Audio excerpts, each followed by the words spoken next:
성도 여러분 안녕하십니까? 오늘 함께 묵상할 말씀은 히브리서 4장의 내용입니다. 먼저 1절부터의 말씀을 보시겠습니다. 그러므로 우리는 두려워할지니 그의 안식에 들어갈 약속이 남아있을지라도 너희 중에는 혹 이르지 못할 자가 있을까 함이라. 그들과 같이 우리도 복음 전함을 받은 자이나 들은 바 그 말씀이 그들에게 유익하지 못한 것은 듣는 자가 믿음과 결부시키지 아니함이라. 4장은 안식에 관한 이야기로 시작합니다. 하나님께서는 하나님의 백성들이 평안하기를 원하십니다. 안식은 걱정할 것이 없을 때 찾아옵니다. 다른 누구도 나에 대해서 시비를 걸 만한 일이 없을 때에 찾아옵니다. 이 모든 것들은 하나님의 말씀을 통하여 우리에게 주어졌습니다. 하지만 안식에 들어가지 못하는 사람들이 있습니다. 이들은 하나님의 말씀을 듣고도 그것을 자신의 것으로 받아들이지 않는 사람들입니다. 하나님의 말씀을 있는 그대로 받아들이지 못하는 사람들은 아무리 큰 하나님의 약속이 주어졌다 하더라도 그 안식에 들어갈 수 없습니다. 이 안식은 창조주이신 하나님으로부터 오는 것임을 알려주기 위해서 3절부터 안식일에 관해서 설명을 합니다. 그런데 사람이 누리는 진짜 안식은 죄책감으로부터 벗어날 때에 가능합니다. 그래서 구원자이시면서도 중보자 되시는 예수 그리스도를 대제사장으로 표현하며 소개합니다. 14절과 15절의 말씀입니다. 그러므로 우리에게 큰 대제사장이 계시니 승천하시니 곧 하나님의 아들 예수시라. 우리가 믿는 도리를 굳게 잡을지어다.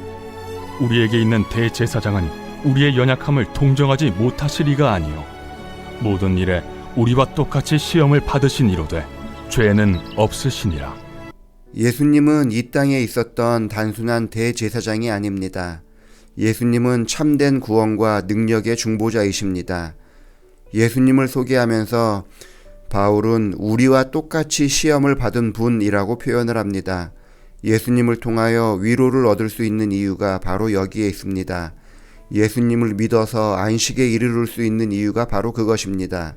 예수님께서 우리와 동일한 시험을 받았던 분이기 때문이라는 것입니다. 동일한 입장에 처한다는 것은 매우 중요합니다. 예전에 봉사대원 중에 여청년이 있었습니다. 봉사대에 가기 얼마 전에 이 여청년의 언니 결혼식이 있었습니다. 함께 축하를 해줬는데 그 다음날 아버지가 돌아가셨습니다. 아주 짧은 기간 안에 좋은 일과 안 좋은 일이 동시에 생긴 것입니다. 이 여청년을 어떻게 위로해야 할지도 몰랐고 봉사대에 함께 참석할 것인지 여부도 확인하기 어려웠습니다. 다행히도 이 여청년은 봉사대에 참여하여 열심히 전도회를 도왔습니다. 여러 학생들을 만나고 몇몇 아이들이 침례를 결심하였습니다. 그런데 한 여학생이 굉장히 망설이는 것입니다. 이야기를 들어보니 이 여학생의 아버지가 돌아가셨고 아직도 그 상처로 인해서 하나님에 대한 불신을 갖고 있었고 그것으로 인해서 복음을 받아들이는 것이 쉽지 않았던 것입니다. 그런데 아버지가 돌아가신 이 여청년이 이 여학생에게 가서 별다른 말을 하지 않고 그저 꼭 안아주기만 했습니다. 그리고 이 여학생은 침례를 결심했습니다.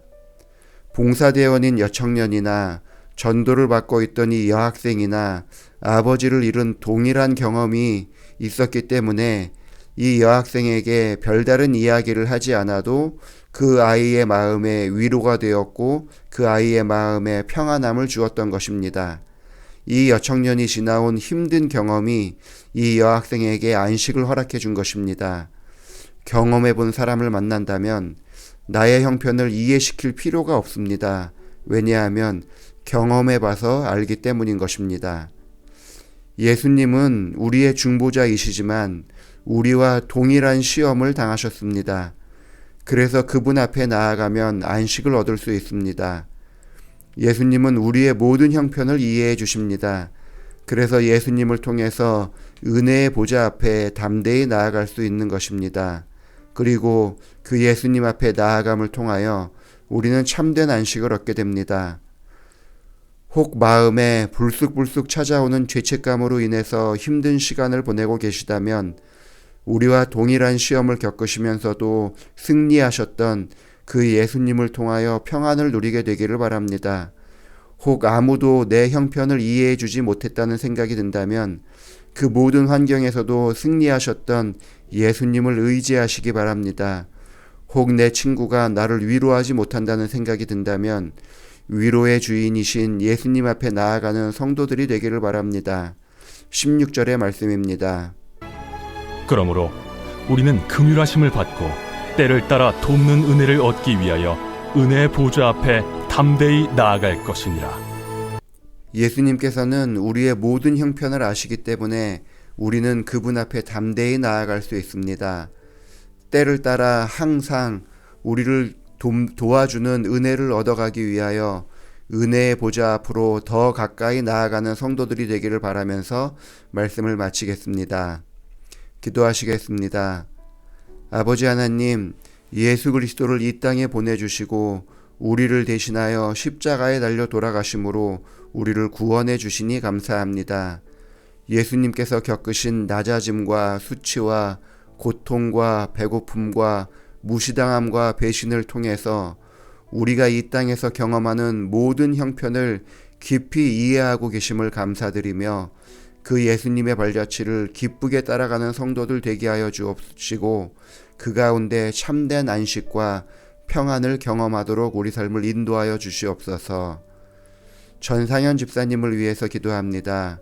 집사님을 선한 여정으로 인도하여 주셔서 진리교회에 출석하며 감사하고 주의 성전과 주의 사업을 위해서 가능한 모든 영역에서 봉사하게 하시니 감사합니다. 부모님으로부터 받은 신앙의 유산을 따님 전소미 자매에게 더 잘 물려주고 싶은 마음을 간직하고 있사오니 하나님, 이제는 그 딸이 아버지의 신앙을 이해하고 하나님 앞에 바르게 서는 자 되게 하여 주옵소서. 소매양의 엄마 박병남 씨도 하나님을 알아갈 수 있도록 인도하여 주시옵소서. 집사님을 건강하게 지켜주시고 집사님의 손길이 닿는 곳마다 주의 은혜가 나누어지도록 늘 함께하여 주시기를 예수님의 이름으로 기도합니다. 아멘.